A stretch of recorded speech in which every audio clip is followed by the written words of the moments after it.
Good afternoon. Are you tired during class? Do you feel tired most of the time? Do you feel like you may not have enough energy during the day? Today I'm here to talk to you about the food choices we make every day to eat healthy. Did you know that what you eat has a profound effect on your temperament and your outlook on life? The usual standard American diet, appropriately referred to as SAD, highly salted packaged food, high sugar and high fat snacks, takeout food, and processed meat, has been associated with higher rates of depression, stress, bipolar disorder, and anxiety. Eating unhealthy foods may contribute to the progression of mental health disorders such as ADHD, Alzheimer's disease, and schizophrenia, and an increased risk of suicide in young people. My information comes from nutritionists, food educators, and chefs. Eating more nutritious and fresh food, eating home-cooked meals and decreased refined carbohydrates and sugars can contribute to better overall mood and increased energy. Eating healthy can lower symptoms of mental health issues and reduce your risk of disease. Let's look at what is a healthy diet. The foundation for a healthy diet is to substitute processed food with real food whenever possible. Eating food to as close to the way it was originally created as possible. That is whole, fresh, in season, organic, unrefined, unprocessed, minimal cooking without preservatives, additives, and enriching, and not genetically modified. By eating foods in their most original state, it can give an impact amazingly on the way you look, think, and feel. Foods high in fiber like beans and peas, green vegetables, berries, oatmeal, and barley can keep you regular and lower your risk of chronic diseases, and can also improve the appearance of your skin.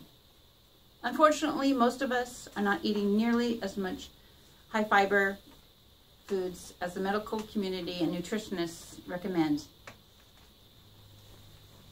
A banana or an apple contain about 3 grams of fiber, and adults between the ages of 20 to 30 are encouraged to consume, on the average, about 32 grams.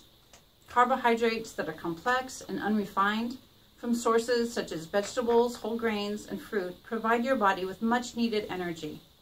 Rather than eating sugars and refined carbohydrates, which have been stripped of all their bran, fiber, and nutrients, why not opt for black beans, brown quinoa, sweet potatoes, and blueberries? To eat healthy, it is important to begin by taking small steps and realize that eating healthy doesn't happen by accident. You can start by adding a fresh, unprocessed food to your diet once a day.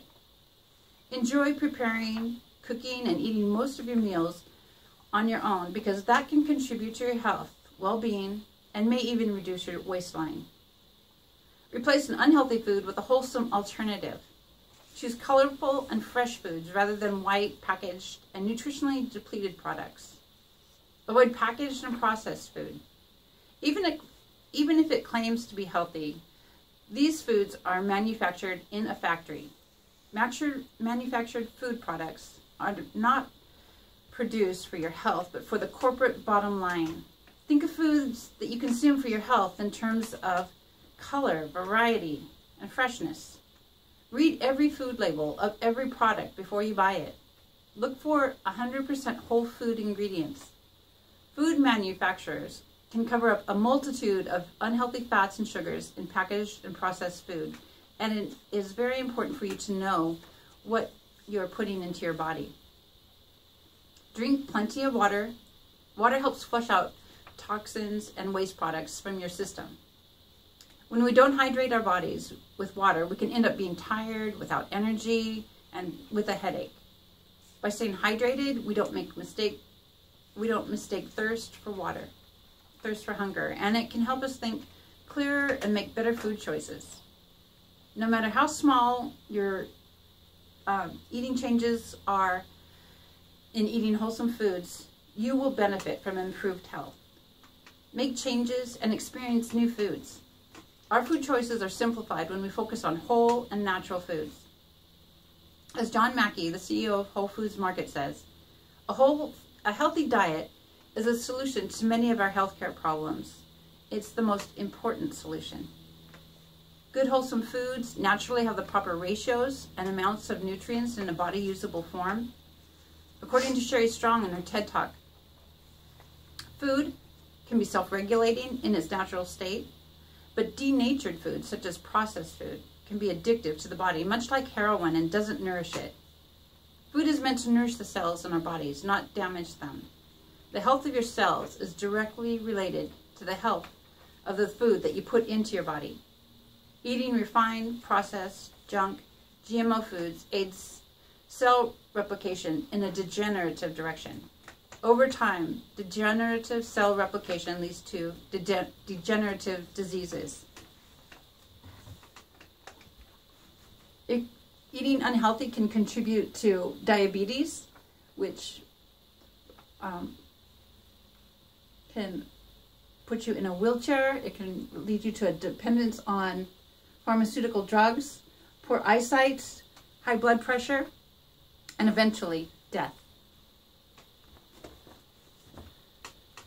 Traditional societies who still eat whole foods do not suffer from modern health food problems, as our society does.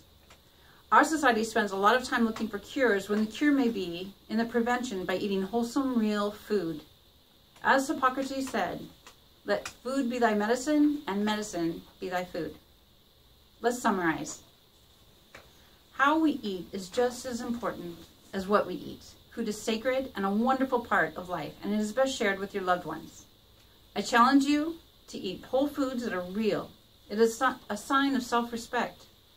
Don't hand over the responsibility of your body's replenishment of nutrients to a faceless corporation. Improve the quality of your life and your family by eating whole foods together. And as Winston Churchill so beautifully stated, healthy citizens are the greatest asset any country can have. Thank you. Do I have any questions from the audience? Okay. No. Wait. Never mind. Thank you.